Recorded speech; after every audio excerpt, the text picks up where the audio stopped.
नमस्कार सर्व शिक्षक मित्रांनो, विद्यार्थी मित्रांनो. इंग्रजीच्या आणखी एका भागामध्ये आपणा सर्वांचं स्वागत आहे. आजच्या भागामध्ये आपण नाऊन जे आहेत, नाऊन बघणार आहोत. नाऊनवर आधारित आपले 30 प्रश्न असणार आहेत. सुरू करूया आपण आपला पहिला प्रश्न या 30 PYQ मधील. Identify the type of noun for the underline word. आता या ठिकाणी आपल्याला एक वाक्य दिलेलं आहे. The crowd was very big. आपल्याला काय ओळखा लावलेला आहे? नाऊन. तर या ठिकाणी आपण बघू शकतो की हे जे क्राऊड आहे हे कोणत्या प्रकारचं नाऊन आहे, म्हणजे नाम आहे. तर आपल्याला 4 पर्याय आहेत: proper noun, common noun, collective noun.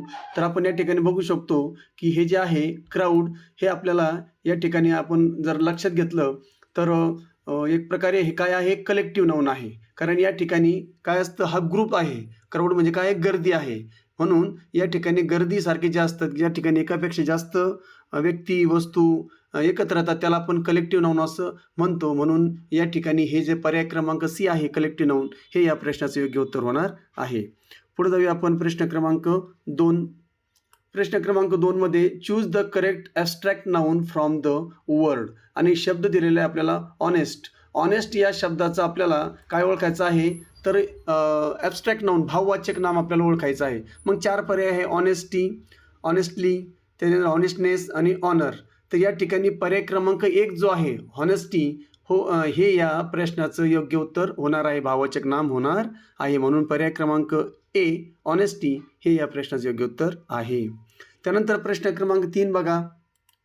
Select the plural from the word. आता क्रायटेरिया या शब्दाचं आपल्याला काय विचारलेलं आहे? आपल्याला प्लुरल, अनेक वचन विचारलेलं आहे. तर यामध्ये जर आपण बघितलं तर क्रायटेरिया हा जो शब्द आहे, क्रायटेरियन या शब्दाचं ते अनेकवचन आहे. म्हणजे क्रायटेरिया हा मुळात शब्दच अनेकवचन शब्द आहे. म्हणून या ठिकाणी पर्याय क्रमांक C क्रायटेरिया ऑलरेडी प्लुरल, हा जो पर्याय आहे पर्याय क्रमांक C हे या प्रश्नाचं योग्य उत्तर होणार आहे. पुढे जाऊया प्रश्न क्रमांक 4. Which of the following is material noun. आता मटेरियल नाऊन आपल्याला विचारलेलं आहे. तर मटेरियल नाऊन काय आहे? तर या ठिकाणी पदार्थवाचक नाम काय आहे? तर पदार्थ कोणते? हॅपीनेस हे काय आहे? ॲब्स्ट्रॅक्ट नाऊन आहे. त्यानंतर रिंग आणि ग्लास. तर या ठिकाणी ग्लास जर आपण बघितलं तर क्लास, तर या ठिकाणी क्लास हे कलेक्टिव्ह नाऊन आहे. रिंग म्हणजे अंगठी, हे काय आहे? या ठिकाणी एक प्रकारे सामान्य नाम आहे. म्हणून गोल्ड जे आहे, गोल्ड हा पदार्थ आहे, हे की नाही? त्या गोल्डपासून बाकी वस्तू बनवल्या जातात. म्हणून गोल्ड हे या ठिकाणी काय आहे? सबस्टन्स आहे, पदार्थ आहे.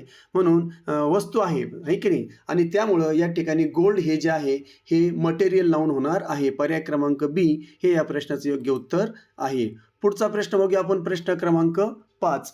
Give the feminine gender of bachelor. आता बॅचलर या शब्दाचा आपल्याला फेमिनाईन म्हणजे स्त्रीलिंगी जो काही शब्द आहे, स्त्रीलिंगी त्याचं रूप आपल्याला शोधायचं आहे. तर बॅचलरेट, नन, विच आणि स्फिन्स्टर. तर स्फिन्स्टर जे आहे, तर या ठिकाणी आपण बघू शकतो याचं योग्य जो उत्तर आहे स्फिन्स्टर हे या प्रश्नाचं योग्य उत्तर होणार आहे. कारण स्फिन्स्टर म्हणजे ज्या मुलीचं लग्न, ज्या स्त्रीचं लग्न झालेलं नसतं, जी कुमारिका असते, त्याला स्फिन्स्टर असं म्हटलं जातं. म्हणून योग्य जो पर्याय आहे बॅचलरचा, तो पर्याय क्रमांक D हे या प्रश्नाचं योग्य उत्तर होणार आहे. पुढचा प्रश्न बघूया आपण. प्रश्न क्रमांक 6. Identify the noun in the following sentence. दिलेल्या वाक्यामध्ये आहे की नाही, सोबत जे वाक्य दिलेलं आहे त्या वाक्यामधील आपल्याला काय शोधायचं आहे? नाऊन शोधायचं आहे. वाक्य वाचूया आपण. Wisdom is better than strength. आता स्ट्रेंथ ही जे काय आहे, शक्ती आहे, कुवत आहे. म्हणजे हे होईल का? नाही. बेटर होणार नाही, दॅन होणार नाही. तर मग काय होईल? तर या ठिकाणी विजडम जे आहे पर्याय क्रमांक C, विजडम म्हणजे स्वराज्य, हे या प्रश्नाचं योग्य उत्तर होणार आहे. पर्याय क्रमांक C. तर बाकी जे पर्याय आहे ते लागू होत नाही. म्हणून उत्तर जे आहे पर्याय क्रमांक C. त्यानंतर पुढचा प्रश्न बघूया. प्रश्न क्रमांक 7.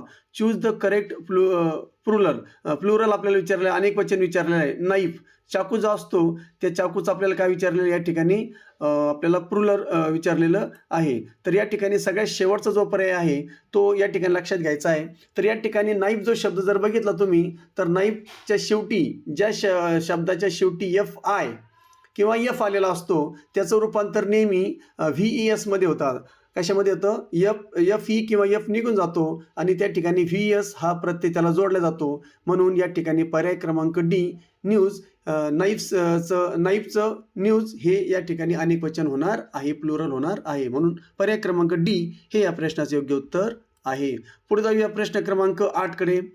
What type of noun is London. तर लंडन हा जो शब्द आहे याचा आपल्याला नामाचा प्रकार ओळखायचा आहे.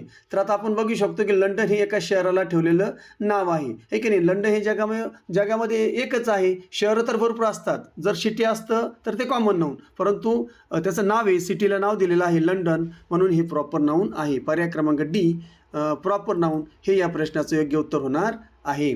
पुढचा प्रश्न बघा. Identify the collective noun for a group of ships. आता मेंढ्यांचा काय असतो, कळप असतो आहे की नाही. मग त्याला फ्लॉक पण आपण म्हणतो, पण या ठिकाणी फ्लॉक हे उत्तर आहे का, नाही. मग या ठिकाणी फ्लीट जे आहे, फ्लीट हे फ्लॉकचं समानार्थी शब्द आहे, म्हणजे सिमिलर वर्ड आहे. म्हणून फ्लीट जे असतं, मेंढ्यांचा जो समूह असतो त्याला फ्लीटसुद्धा म्हटलं जातं, फ्लॉक पण म्हटलं जातं. पक्ष्यांचं आणि मेंढ्यांचा जो कळप असतो त्या ठिकाणी त्याला फ्लॉक असं म्हटलं जातं. म्हणून फ्लीट हे या प्रश्नाचं योग्य उत्तर होणार आहे. पर्याय क्रमांक बी हे या प्रश्नाचं योग्य उत्तर आहे. पुढे जाऊया आपण प्रश्न क्रमांक 10 कडे. Find the countable noun from the option below. खाली दिलेल्या पर्यायातून काउंटेबल म्हणजे मोजता येण्यासारखं जे काही नाम आहे ते कोणतं आहे. तर मिल्क मोजू शकतो का आपण, नाही. वॉटर नाही. त्यानंतर शुगर नाही. तर ॲपल बघा. आता ॲपल जे आहे ते या ठिकाणी काउंटेबल नाऊन आहे. आपण 1 2 3 असं त्याची गिनती करू शकतो. म्हणून ॲपल हे त्या ठिकाणी त्याचं योग्य उत्तर आहे. पर्याय क्रमांक 11 बघा. प्रश्न क्रमांक 11 बघूया. Fill in the blanks. रिकामी जागा आपल्याला भरायची कशाने, करेक्ट कलेक्टिव्ह नाऊन. या ठिकाणी कलेक्टिव्ह नाऊन समूहवाचक जो काही शब्द आहे, समूहवाचक नाम जे आहे ते समूहवाचक नाम त्या ठिकाणी टाकून आपल्याला काय करायचं आहे, रिकामी जागा भरायची आहे. A dash dash of lions was seen in the jungle. आता या ठिकाणी जर तुम्ही बघितला पहिला जे पर्याय आहे तो फक्त पहिल्या पर्यायामध्ये आणि सी पर्यायामध्ये फक्त आपला गोंधळ होऊ शकतो. तर लक्षात ठेवायचा, फ्लॉक जो असतो तो पक्ष्यांचा किंवा मेंढ्यांचा त्या ठिकाणी फ्लॉक असतो. आपण बघितलं मेंढ्यांचा मागच्या प्रश्नामध्ये फ्लीट पण बघितलं. तर या ठिकाणी पक्ष्यांचा थवा असतो, पण या ठिकाणी कशाचा, सिंहांचा. तर सिंहांच्या समूहाला या ठिकाणी काय म्हणतात, तर सिंहाच्या समूहाला या ठिकाणी प्राईड असं म्हटलं जातं. म्हणून पर्याय क्रमांक सी प्राईड म्हणजे pride of Lions was seen in the जंगल म्हणजे सिंहांचा कळप. तर या ठिकाणी प्राईड जो आहे हा याचा योग्य उत्तर आहे. पर्याय क्रमांक सी. पुढे जाऊया प्रश्न क्रमांक 12 कडे. Which of the following is an uncountable noun. आता अनकाउंटेबल आपण मागच्या प्रश्नात बघितलं होतं काउंटेबल. आता अनकाउंटेबल काय मोजता येऊ शकत नाही आपल्याला. शहर आपण मोजू शकतो म्हणजे सिटी पर्याय होणार नाही. नॉलेज, पेन्सिल आणि बॉय. आता बॉय पण मोजता येतात, पेन्सिल पण मोजता येतं, परंतु नॉलेज ज्ञान मात्र मोजता येत नाही. म्हणून नॉलेज हे या प्रश्नाचं योग्य उत्तर होणार आहे. म्हणून पर्याय क्रमांक बी हे या प्रश्नाचं योग्य उत्तर आहे. प्रश्न क्रमांक 13 कडे जाऊया. Give the plural from the Mouse the animal. आता माऊस जे आहे तर या ठिकाणी माऊस पुढं ॲनिमल म्हटलं आहे, कारण माऊस आपण कम्प्युटरच्या जो काही कर्स इकडे तिकडे आपण करतो तो देखील माऊस असतो. परंतु या ठिकाणी ॲनिमल माऊस ऐकाने उंदीर जो आहे त्या उंदराचं या ठिकाणी आपल्याला अनेकवचन करायचं आहे. तर आपण सगळे जाणतात की माऊसचं अनेकवचन माईस असं होतं. म्हणून पर्याय क्रमांक बी माईस हे या प्रश्नाचं योग्य उत्तर आहे. पुढे जाऊया प्रश्न क्रमांक 14. Choose the masculine gender of vixen. तर या ठिकाणी व्हिक्सेन जे आहे, व्हिक्सेनचा अर्थ होतो कोल्ह्याची जी मादी असते, कोल्ह्याची मादीला व्हिक्सेन असं म्हणतात. मग या ठिकाणी कोल्हा कुठं आलं, पर्याय क्रमांक सी फॉक्स हे या ठिकाणी त्याचं योग्य उत्तर होणार आहे. म्हणून पर्याय क्रमांक सी हे या 14व्या प्रश्नाचं योग्य उत्तर आहे. पुढचा प्रश्न बघूया प्रश्न क्रमांक 15. What is the abstract noun of hero. आता हिरो या शब्दापासून तयार होणारं ॲब्स्ट्रॅक्ट भाववाचक नाम आपल्याला शोधायचं आहे. तर या ठिकाणी सगळ्यात शेवटचा जो पर्याय बघा, सगळ्यात शेवटचा पर्याय जो आहे तो आहे हिरोइझम आहे की नाही. हिरोइझम म्हणजे या ठिकाणी हिरोइझम म्हणजे वीरता किंवा शौर्यता जे असते. वीरता एखादं धाडसाचं काम जो करतो त्याला आपण वीरता असं म्हणतो, वीर म्हणतो. आणि हिरो म्हणजे एक प्रकारे तो वीर असतो आणि तो जो काम करतो त्यांनी जे काम केलं त्याला की धाडस दाखवतो त्याला आपण वीरता असं म्हणतो. त्याला आपण हिरोइझम असं म्हणतो. म्हणून पर्याय क्रमांक डी हिरोइझम हे या प्रश्नाचं योग्य उत्तर होणार आहे. त्यानंतर पुढे जाऊया प्रश्न क्रमांक 16वा. Identify the noun in the Nile. आता एक वाक्य दिलं आपल्याला, नाऊन ओळखायचं आहे. वाक्य कोणतं आहे बघा. The Nile is the longest river. म्हणजे नाईल ही सर्वात लांब नदी आहे. मग आता आपल्याला याच्याचं नाम ओळखायचं आहे. आता तसं जर बघितलं तर यामध्ये दोन नाम आहेत, नाईल पण आहे आणि रिव्हर पण आहे. पण आपल्याला या ठिकाणी पर्याय देताना दिलेत का बघूया आपण. नाईल इज लॉंगेस्ट आणि द, म्हणजे या ठिकाणी रिव्हर हा पर्याय दिलेला नाही आहे. मग एकच पर्याय उरला, नाईल. पर्याय क्रमांक ए हे या वाक्यातलं नाम आहे, म्हणून पर्याय क्रमांक ए नाईल हे या प्रश्नाचं योग्य उत्तर आहे.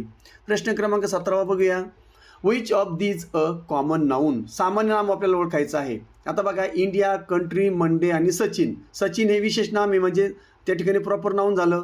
मंडे हे पण प्रॉपर नाऊन झालं, किंवा दिवसाला दिलेलं नाव आहे ते. इंडिया हे सुद्धा प्रॉपर नाऊन आहे. मग कंट्री बघा, देश म्हणलं की भरपूर देश आपल्या डोळ्यासमोर येतात, म्हणून पर्याय क्रमांक बी हे कॉमन नाऊन आहे. तर बी कंट्री हे या प्रश्नाचं योग्य पर्याय आहे. त्यानंतर पुढे जाऊया प्रश्न क्रमांक 18. Identify the collective noun for flowers. आता या ठिकाणी फ्लावर जे आहे, तर या शब्दासाठी आपल्याला कलेक्टिव्ह समूहवाचक नाम शोधायचं आहे. मग बंच, हेल्प, सेट आणि बंडल.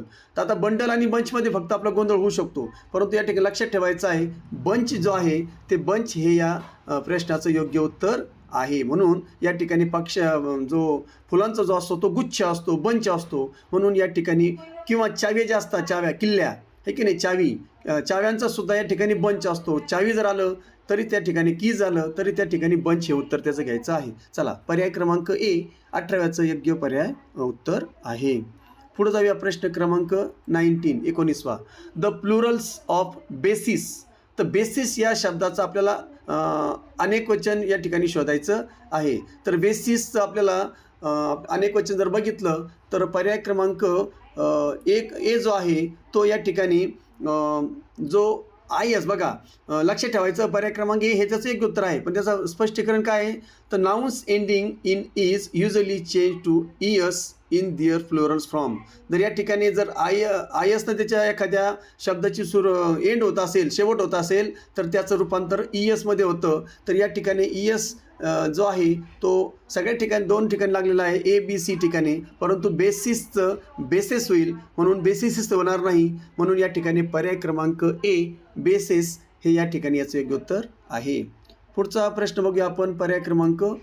प्रश्न क्रमांक 20. Select the abstract noun from slaves. आता बघा, स्लेव म्हणजे काय ते आपल्याला समजून घेणं गरजेचं आहे. स्लेव म्हणजे गुलाम. स्लेव म्हणजे काय? गुलाम. मग गुलामगिरी किंवा गुलामी याच्यासाठी कोणता शब्द आहे? तर या ठिकाणी पर्याय क्रमांक डी बघा, स्लेव्हरी म्हणजे काय? गुलामी किंवा गुलामगिरी. मग स्लेव्हरी जो आहे तो या ठिकाणी याचं स्लेवचं ॲब्स्ट्रॅक्ट नाऊन होणार आहे. म्हणून पर्याय क्रमांक 20 स्लेव्हरी हे या प्रश्नाचं योग्य उत्तर आहे. पुढे जाऊया आपण प्रश्न क्रमांक 21कडे. What is the feminine of duke. आता ड्यूक काय आहे हे महत्त्वाचं आहे. ड्यूक म्हणजे काय, तर एक शहर आहे, मलान नावाचं जे शहर होतं त्या ठिकाणी ड्यूक नावाचा राजा होता. मग त्या ठिकाणी त्या राजाची जी पत्नी होती हे की नाही, मग त्या राजाच्या पत्नीला त्या ठिकाणी काय म्हटलं जायचं? डचेस म्हटलं जायचं. काय म्हटलं जायचं? डचेस. मग या ठिकाणी डचेस हा जो पर्याय आहे तो पर्याय क्रमांक सी जो आहे तो या ठिकाणी त्याचं योग्य उत्तर आहे. म्हणून पर्याय क्रमांक सी या प्रश्नाचं योग्य उत्तर आहे. पुढचा बघूया प्रश्न क्रमांक 22. Which of the following noun is always use in the Plurals. म्हणजे असे खालीलपैकी कोणतं नाम आहे की जे नेहमी वापरताना आपण अनेक वचनच वापरतो, ते एक वचनामध्ये वापरलं जात नाही. तर या ठिकाणी फर्निचर, न्यूज, स्पेक्टॅकल्स आणि मॅथमॅटिक्स. आता मॅथमॅटिक्स जे आहे ते गणित म्हणजे ते एक वचन झालं, ते होऊ शकत नाही. न्यूज म्हणजे बातमी, ते पण होऊ शकत नाही. फर्निचर ते पण होऊ शकत नाही. मग पर्याय उरला फक्त एकच, स्पेक्टॅकल्स. म्हणजे पर्याय क्रमांक सी स्पेक्टॅकल्स हे या प्रश्नाचं योग्य उत्तर आहे. आता त्याचं काम काय? स्पेक्टॅकल्स म्हणजे काय, तर स्पेक्टॅकल म्हणजे चष्मा. म्हणजे ज्या वस्तूला 2 भाग असतात, 2 समान भाग असतात. मग जसं उदाहरणार्थ कात्री, सिझर्स, ट्राउझर्स अशा प्रकारचे जर शब्द आले स्पेक्टॅकल्स, तर हे सर्व जे आहेत ते या ठिकाणी आपण नेहमी प्लुरल म्हणजे अनेक वचनामध्येच त्यांचा वापर करतो. म्हणून स्पेक्टॅकल्स चष्मा हे या प्रश्नाचं योग्य उत्तर आहे, पर्याय क्रमांक सी. पुढे जाऊया प्रश्न क्रमांक 23. Choose the correct compound noun. तर या ठिकाणी आता कंपाऊंड नाऊन आपल्याला योग्य कंपाऊंड नाऊन शोधायचं आहे. म्हणजेच काय, तर एकापेक्षा जास्त नामं एकत्र येऊन जे नाम तयार होतं त्याला कंपाऊंड नाऊन किंवा नाम असं म्हणतात. मग ब्युटिफुल नाही, रनिंग होणार नाही. बघा पर्याय क्रमांक सी, ब्रदर इन लॉ. तर या ठिकाणी 3 शब्द एकत्र आले. बघ, ब्रदर इन लॉ म्हणजे या ठिकाणी ब्रदर इन लॉ हे या प्रश्नाचं योग्य उत्तर होणार आहे. 2 किंवा 2पेक्षा जास्त ज्या शब्दापासून तयार होणार जे काही एक नाम असतं त्याला या ठिकाणी आपण कंपाऊंड नाऊन असं म्हटलं जातं. पर्याय क्रमांक सी, ब्रदर इन लॉ हे या प्रश्नाचे योग्य उत्तर आहे. प्रश्न क्रमांक 24 बघा, आयडेंटिफाय द मटेरियल नाऊन. आता एक वाक्य दिलेलं आहे, the chair is made of wood. आता चेअर हे जो आहे हा वस्तू आहे, म्हणजे हा पदार्थ नाही. कशापासून बनला तो? वूडपासून. म्हणजे वूड जे आहे हे मटेरियल नाऊन आहे, कारण आपल्याला पदार्थ बघायचा आहे की नाही. तर या ठिकाणी पदार्थ आहे वूड. मग वूड किती नंबरला आहे? डी. या ठिकाणी पर्याय क्रमांक डी हे या प्रश्नाचं योग्य उत्तर होणार आहे. पुढे जाऊया प्रश्न क्रमांक 24. प्रश्न क्रमांक पुढे जाऊया आपण 25कडे. What is the plural of louse, आहे की नाही. आता लाऊज, हाऊस, माऊस. जसं माऊसचं माईस होतं तसं लाऊजचं या ठिकाणी आता लाईस असं होतं. तर लाऊज काय आहे? लाऊज म्हणजे या ठिकाणी आपल्या डोक्यामध्ये जी हे असते, काय असते? ऊ असते. डोक्यामध्ये असणारा ऊ हा एक तो प्रकारचा म्हणजे रक्त पिऊन जगणारा तो प्राणी आहे. तो शक्यतो आता होत नाही, पण डोक्यामध्ये असणारा तो प्राणी आहे लाऊज. त्या लाऊजची जी एकवचन आहे ऊ आणि त्याचं अनेकवचन जे आहे ते लाईस असं होतं, उआ. म्हणजे पर्याय क्रमांक सी, उआ हे त्या प्रश्नाचं योग्य उत्तर होणार आहे. पर्याय क्रमांक सी. त्यानंतर पुढे जाऊया प्रश्न क्रमांक 26कडे. Choose the correct collective nouns. या ठिकाणी कलेक्टिव्ह नाउन आपलं समूहवाचक नाम आपल्याला शोधायचं आहे. A dash dash of musician played at the wedding. या ठिकाणी आता म्युझिशियनचा काय असतो? तर म्युझिशियनचा त्या ठिकाणी असतो बघा बँड. आता क्र्यू जे असतं, क्र्यू हे जहाजावर काम करणारे लोक असतात. स्टाफ एखाद्या ऑफिसमध्ये स्टाफ असतो.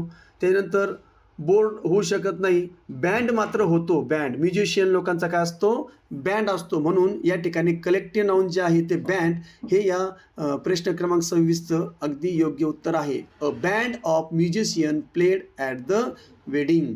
अशा प्रकारे प्रश्न क्रमांक 26. चला पुढे जाऊया प्रश्न क्रमांक 27कडे. Identify the abstract noun. या ठिकाणी आपल्या ॲब्स्ट्रॅक्ट नाऊन या वाक्यातलं ओळखायचं आहे. Laughter is the best medicine. बघा लाफ्टर हास्य, आहे की नाही. आता आपल्या मनातले त्या ठिकाणी ते काय भावना एक प्रकारची आपण व्यक्त करतो हास्याद्वारे. म्हणजे हास्य जे आहे ते या वाक्यातलं काय आहे? ॲब्स्ट्रॅक्ट नाऊन आहे. मग किती नंबरला आहे? बघा बी. पर्याय क्रमांक बी, लाफ्टर. लाफ्टर हे या प्रश्नाचं योग्य उत्तर होणार आहे.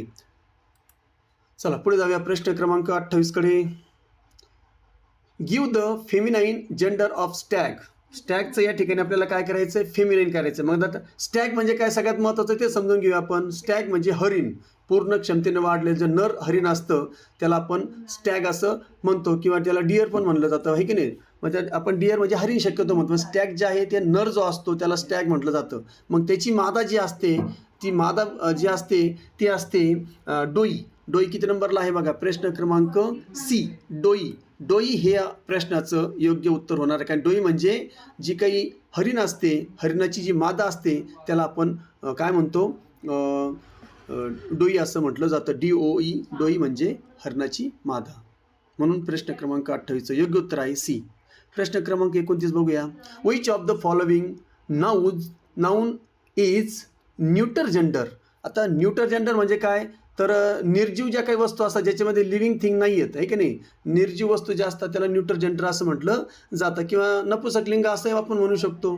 तर या ठिकाणी जे आहे अंट, टीचर आणि अंकल हे तीनचे तिन्ही जे आपण बघितले तर हे सजीव आहेत. मग टेबल जो आहे ते या ठिकाणी टेबलासारख्या ज्या वस्तू असतात या सगळ्या न्यूटर जेंडरमध्ये मोडल्या जातात. म्हणजे अशा प्रकारचे जे वस्तू आहे ज्याच्यामध्ये जीव नसतो, ज्या सजीव नसतात त्यांना आपण या वर्गामध्ये म्हणजे निर्जीव वस्तू या प्रकारामध्ये न्यूटर जेंडरमध्ये मोडल्या जातात. म्हणून टेबल, पर्याय क्रमांक ए, टेबल हे या प्रश्नाचे योग्य उत्तर आहे. आणि शेवटचा प्रश्न क्रमांक 23. Choose the correct collective nouns A dash dash of stir. आता या ठिकाणी बघा स्टिअर, आहे की नाही. आता स्टेअर म्हणजे जिना होतो आहे की नाही, जिन्याचा एक समज स्टेअर्स पायऱ्या एकत्र पायऱ्या असलेला ते एक. मग ग्रुपमध्ये पायऱ्या येणार आहे का? नाही. सिरीजमध्ये पायऱ्या येणार नाही, ट्रॅकमध्ये येणार नाही. फ्लाईटच्या मात्र पायऱ्या असू शकतात. विमानाला पायऱ्यांचं विमान आपण बघितलेलं आहे, म्हणजे त्या ठिकाणी विमानात चढण्यासाठी पायऱ्या असतात. म्हणून अ फ्लाईट ऑफ स्टेअर आहे की नाही, विमानाच्या पायऱ्या किंवा जिना, विमानाचा जिना. तर अशा प्रकारे या ठिकाणी या 30व्या प्रश्नाचं उत्तर, योग्य उत्तर आहे पर्याय क्रमांक बी, अ फ्लाईट फ्लाईट ऑफ स्टेअर्स. अशा प्रकारे या ठिकाणी 30वा प्रश्नसुद्धा आपला संपलेला आहे. आशा करतो जे काही आजची तासिका आहे ती तासिका तुम्हाला चांगल्या प्रकारे समजली असेल. जर काही अडचणी असतील तर तुम्ही कमेंट्स करू शकता. जर व्हिडिओ आवडला असेल, प्रश्न आवडले असतील तर नक्की लाईक करा. चॅनलला सबस्क्राईब केलं नसेल तर नक्की चॅनलला सबस्क्राईब करा, जेणेकरून तुम्हाला या ठिकाणी येणारे जे काही नवीन नवीन व्हिडिओ आहेत, TET असेल किंवा CET असेल, CTT असेल, या TET CTTसाठी नक्कीच त्याचा फायदा होणार आहे. आपण नेहमी मी सांगत आलो की जास्तीत जास्त व्हिडिओ प्रत्येक विषयाचे आपण व्हिडिओ याच्यामध्ये अपलोड करत आहोत. आता रोजचे आपण 5 व्हिडिओ आणि उद्यापासून आपण 6 व्हिडिओ टाकण्याचा प्रयत्न करत आहोत. प्रत्येक विषयाचा एक जो व्हिडिओ आहे 15 ते 20 मिनिटाचा व्हिडिओ तो असणार आहे. जास्तीत जास्त 20 किंवा 22-25 मिनिटाच्या आतमध्ये असणार आहे प्रश्नाचं स्वरूप बघून. तर त्या ठिकाणी स्पष्टीकरणावर तो व्हिडिओची लांबी अवलंबून राहणार आहे. तर उद्यापासून पुन्हा या ठिकाणी आपण 6 व्हिडिओ अपलोड करणार आहोत. तर या ठिकाणी सर्वांना तुमच्या कार्यासाठी शुभेच्छा देतो. इथेच थांबतो. पुन्हा आपण भेटणार आहोत नवीन व्हिडिओमध्ये नवीन विषयासह. तोपर्यंत जय हिंद, जय महाराष्ट्र.